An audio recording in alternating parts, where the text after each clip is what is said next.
everyone is talking about Elder Scrolls 6 and Fallout 5. And of course we are. It's fun. There's so much new information being dropped on a regular basis at this point, and the speculations are just so interesting and creative. Now, I don't know about Elder Scrolls 6, but I did make a video about Fallout 5 because chances are we already know what the story is gonna be about in the broad terms. In the small details, we don't really know anything, but at least for Fallout, everything is currently pointing in one direction.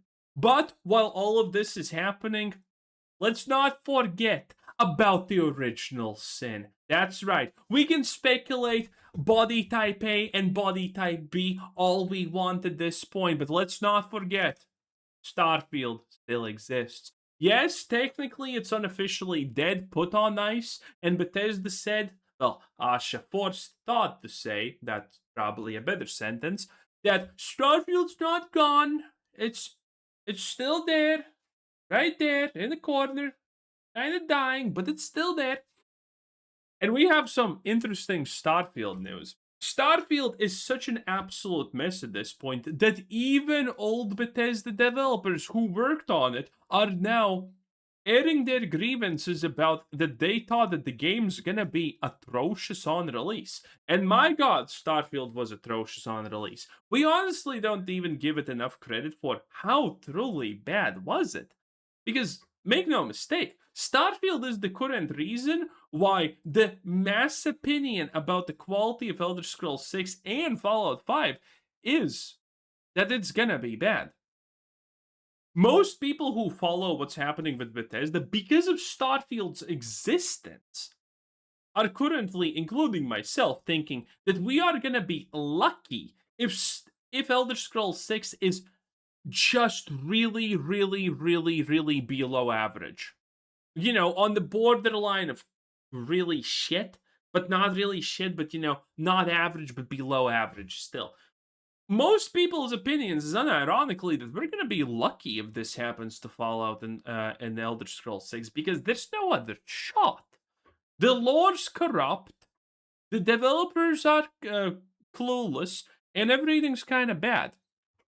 But amongst everything, we can all take a breather and enjoy what Bethesda veteran reveals how he would have designed Starfield differently. By the way, spoiler, since this is an IGN article, at no point is it really revealed that it's different. We just can have a little bit of a laugh what the ex-Bethesda developers said about this.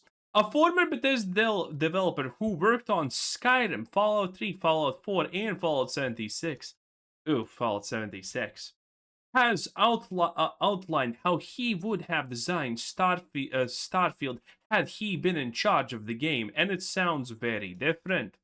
Nate Perkypile, that's right, this is an interview with Nate Perkypile, by the way, worked at Bethesda Game Studios for 14 years before leaving in 2021 to found his own solo in the studio, Just Perky Games. I don't remember what happened to this. Is this a disaster or how is it going? I think it's still around, but that's kind of not the point. Which is behind 2024's The Axis Unseen and last year's Diddly Do Charcor.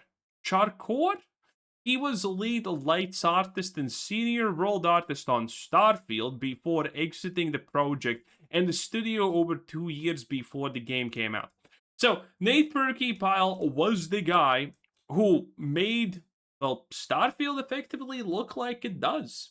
I would say the lighting in Starfield is okay. I wouldn't call it the best, obviously, but man, being the guy who designed Starfield is insane. And I'm not going to get into too many details here because we're going to go into that a little bit later, but this is just to set the mood. In a new interview with Examining Games, Perkypile said he issued a warning internally about Starfield aiming to contain 1,000 planets. Something that became a dominant line of its pre-release marketing. This was a huge talking point about Starfield's release in June 2023, just a few months before game launch. Bethesda chief Todd Howard confirmed only 10% of Starfield's 1,000 planets would have life on them, which is insane, by the way. The fact that Todd Howard wanted to make only 1 in 10 planets even have anything on them except the random bullshit encounters, honestly, a blessing in disguise because uh, the flora and fauna in Starfield is atrociously autistic and bad. You don't want to encounter it, okay? You are actually happy if there's no plant or vegetation or whatever life in on a planet in Starfield if you have played the game, ironically. Insisting different planets serve different purposes. And we know that Todd Howard is completely insane with this. This goes all in line with the do you think the astronauts were bored when they first landed on the moon? I'm not an astronaut, Todd! I'm playing a buggy, shitty mess of a game! Todd, please! We're not in NASA! Yeah, Todd's insane. But a lot. This is, by the way, a great chance for a learning opportunity. This article, because if you're in a situation where your boss is dead set on creating 1,000 planets because big is better, and you clearly it's understandable that at Bethesda when Starfield was developer at this point that there were people in higher than average positions, people with reverence in the company that spoke out about a lot of Todd's decisions when it came to the planets, when it came to the design choices and whatnot. And if you want to improve your chances, if you want to improve your current situation in a business, this is a perfect real life chance, by the way, in a situation like this, to suck up to your boss and make him like you. Because when people are adamantly speaking out against the thing that you think is going to be the big one, and you're a smart individual and you know your boss is not going to change your opinion, by telling your boss, gee, boss, I think you're fucking stupid with choosing this choice. It's obviously going to fail. Yeah, you're needless to say not giving any goodwill towards yourself. But telling your bosses, yeah, I think this is a decent idea. We're gonna have to work hard to implement it, but I like it, and this has a lot of potential. And if we pull it off, it's gonna be amazing. If you tell him that, congratulations, your standing in the company just improved, and chances are, you're not gonna get fired like in the Bethesda rally. Okay, the people who told Todd 1,000 planets is a great idea, they're probably all still working. They're probably all still there. The people though who said that 1,000 planets is a bad choice, probably all gone. Just saying, a great learning experience in sucking up. Because remember, you can't climb the corporate ladder by being actually a good person or being good at your job. You need to be liked by people. For us, we view it as... Wait, did I miss something? No. For us, we view it as giving you choices when you look at a system. He told kind of funny games at the time. Here's the many things you can do. This is Todd Howard, by the way. This could include visiting barren planets that are only there to collect resources, or planets with major cities and settlements, players to explore and progress the story in. Now, this could be a reasonable thing to say, but needless to say, collecting resources is not a thing anyone really did in Starfield, and the moment you build an outpost, you have an infinity amount of all resources. So, the game's fundamentally broken in the aspect that this is even necessary.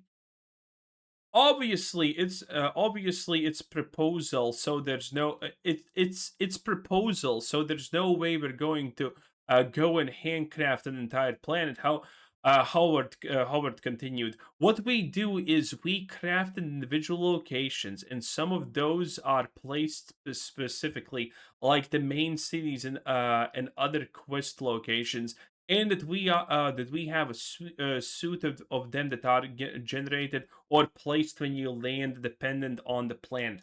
So this is, by the way, the specifically handcrafted encounters that they had, and there were like 10 of them ish or something like that in Starfield. And if you're wondering, wait, I played Starfield and I encountered none of them. Yes, most people didn't encounter them. Because if you have 1,000 planets and you have only 10 specific encounters that can be on a plane, that, unique encounters, that is not fucking, by the way, 1 in 1,000 shot at actually finding them. See? Because by the icon and name of these places, they're indistinguishable from other places. So that means you have a 1 in 1,000 chance to find them on a planet, picking the planet. But then, if you don't explore the full planet, between the 4 to 5, 6, whatever many objectives a planet typically has on it, chances are you're missing. If you're not doing all of the objectives, you are also decreasing your odds of finding it by a pretty wide margin, because you can just not go there because maybe it looks the same as everything else or whatnot. You don't know. You don't know. So that's why a lot of people don't even know that there were, handcrafted special location encounters, because most people didn't find it, including myself. I never found one. Now, 3 years after Starfield came out, PerkyPal has outlined the problems Bethesda's design approach caused and how it played a part in Starfield not reaching the heights of the studio's Elder Scrolls and Fallout games. If I was in charge of Starfield, I would have not done it that way. Shocking, I know. He said I would have had done a handful of planets with uh, bespoke layouts. Even playing Starfield after I came out during the main quest, I was running into uh, re- repeated locations like on the main quest, and I was like, well, yeah, because you're only going to have time to make certain number of dungeons, and if you're going to have 1,000 planets, you're going to be repeating content, and it's not actually procedural. It's not a procedural game. And this is true, but this is also a strange thing to say, in my opinion, because I mean, if the game is mostly procedurally generated, that means you still can make handcrafted shit and stuff. But it doesn't feel like Starfield anything was really handcrafted or handcrafted to a good degree. So this is kind of strange. The self-generating stuff is, well, self-generating stuff, but you should have time to actually add more things. Okay, and this is where the really interesting stuff actually happens. Like those dungeons are built, they're not like the full No Man's Sky route or anything. So even early on, I was drawing parallels to Mass Effect 1 and how those procedural planets repeated dungeons panned out. And I was like, I don't think this is a good idea, because to me, if you're going to do thousands of planet things, you really need to go full the full No Man's Sky route. And full No Man's Sky, if you're wondering, actually does procedural generating nice and good, because it actually is procedural generation. Starfield is not even procedural generation, to be honest, but No Man's Sky does this good. Not a lot of planets feel like you have been there before. A lot of planets feel completely unique and whatnot, because they understand what it takes to create a truly random experience route. And I have actually and have it actually be generating unique content all the time, not just stitching stuff together in a slight different ways. That's not procedural. That's I call space quilts.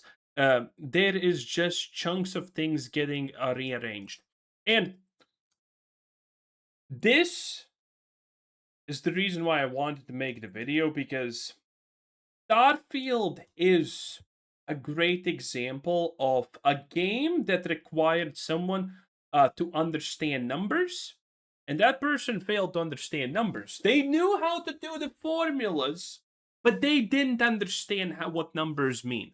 And again, this is just real life parallels. Again, with, for example, being a data analyst or business analyst or whatever. The people that are best at the job, the people that get paid the most, don't fucking know formulas. I literally don't. No, I do know some formulas, but I I don't know.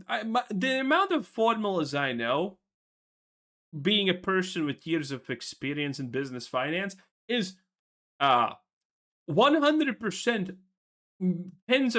hundreds of times less than someone who probably just finished fucking bachelor's degree. That's the reality. But I am still way more valuable than them because I actually understand numbers. I understand what they mean and how they work in real life. Knowing how to do a formula is not valuable. Knowing how to do a math formula without understanding what it ends up doing, what it ends up meaning, is completely unnecessary in life.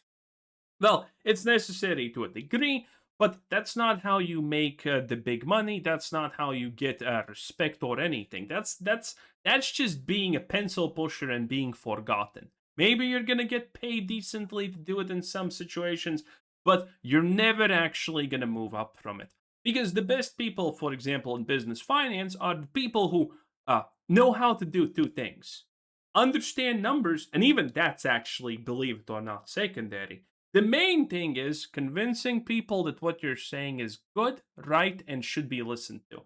That's also, by the way, the CEOs. That's all of the people in the big position. All of them always know how to convince people that what they're saying is in some way valuable.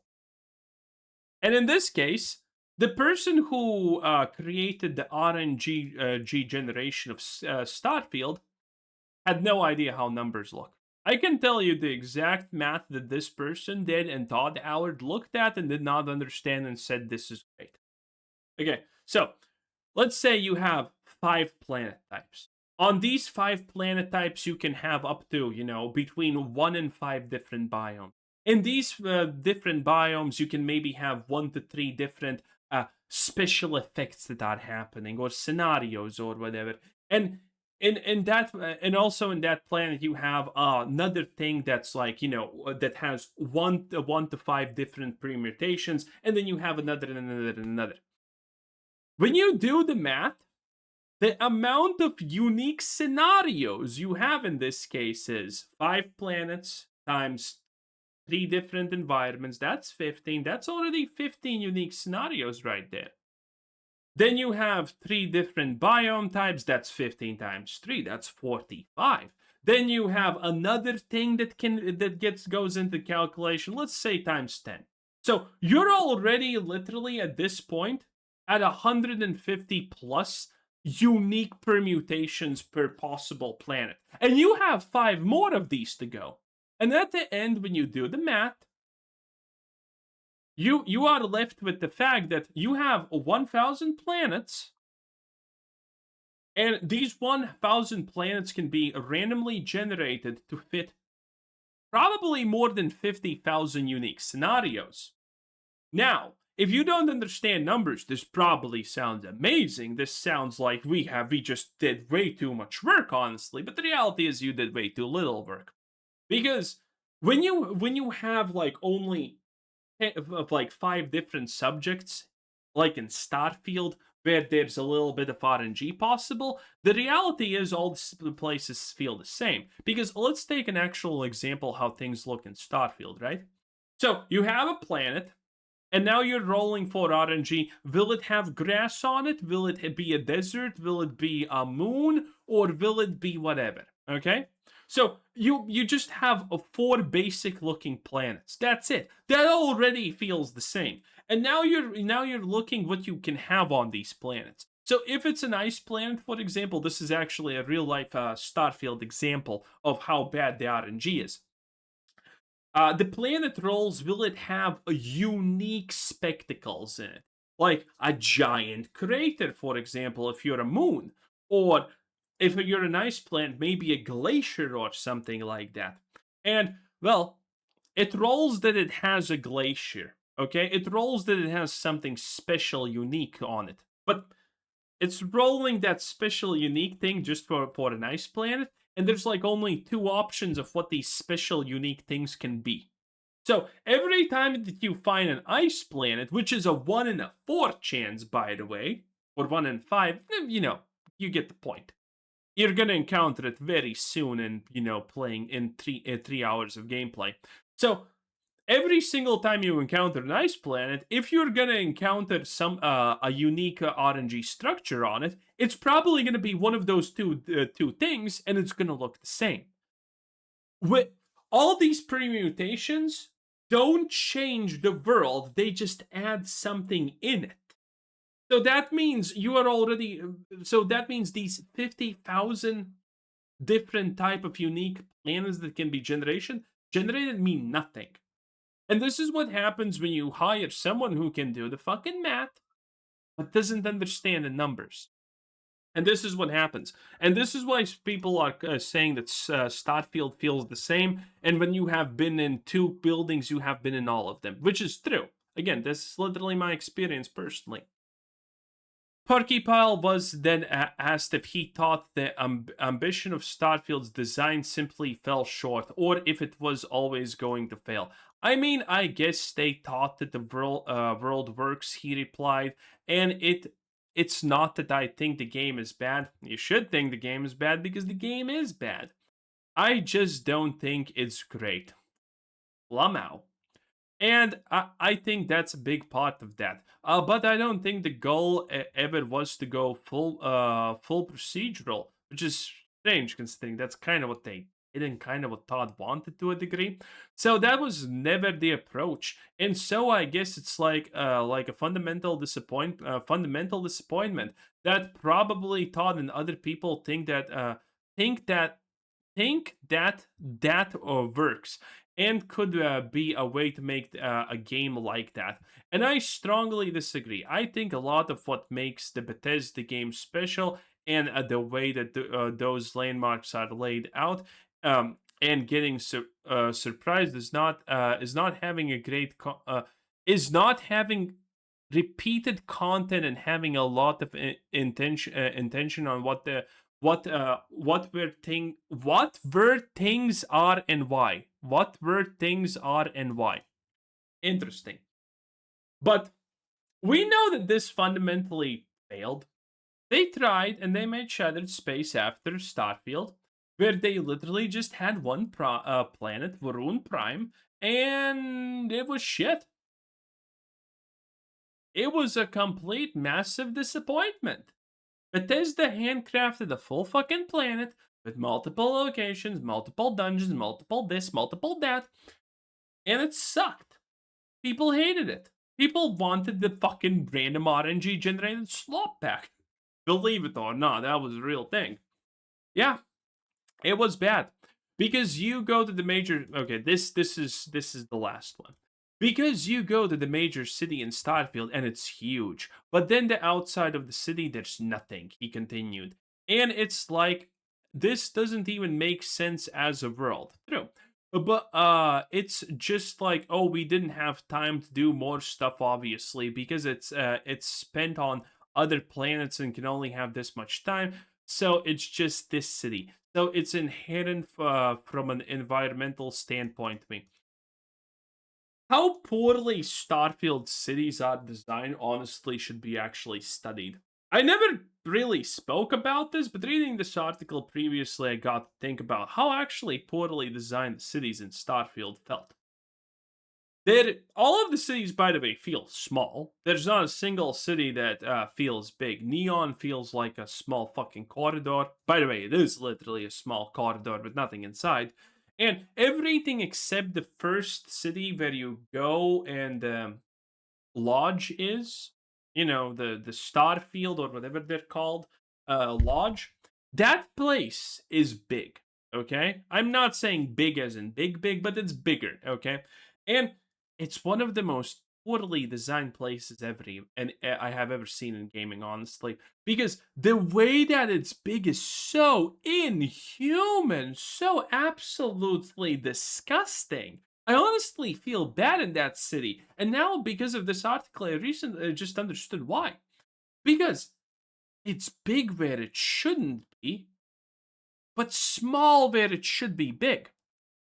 For example, when you land in that city, the landing zone is pretty spacious. It's pretty big. You have a whole way to go to the actual city and whatnot, but it's empty. There's no point to it. It's just a giant empty space for the sake of a giant empty space.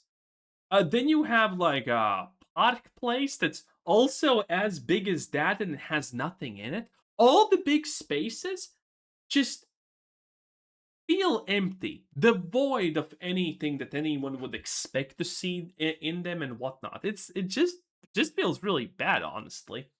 And when you go into a location that should have some stuff, God forbid, like for example, space Starbucks that we have, it feels super bad because Space Starbucks, for some reason, is also a giant open area and it has like three or fucking four places where you can sit. Like, what is the point of that? It just looks so awkward, so unreal, so unlived. When you go to the Constellation base, you go in there, and it kind of seems massive from outside, honestly. It seems luxurious and shit.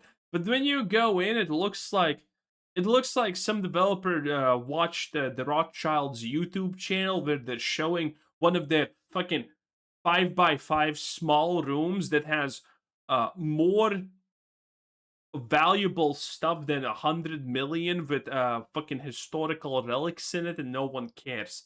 Like, my god, it's such a failure on absolutely every level. It's unbelievable. And that's pretty much it. That's the whole article. This part is irrelevant, but there's also other developers that said, "Oh yeah, the planet stuff was stupid." Wow. I mean, that's Starfield for you. What a disappointment. And understandable. Well, good thing it's dead, I guess. Anyway, thanks for watching. Have a nice day. Bye.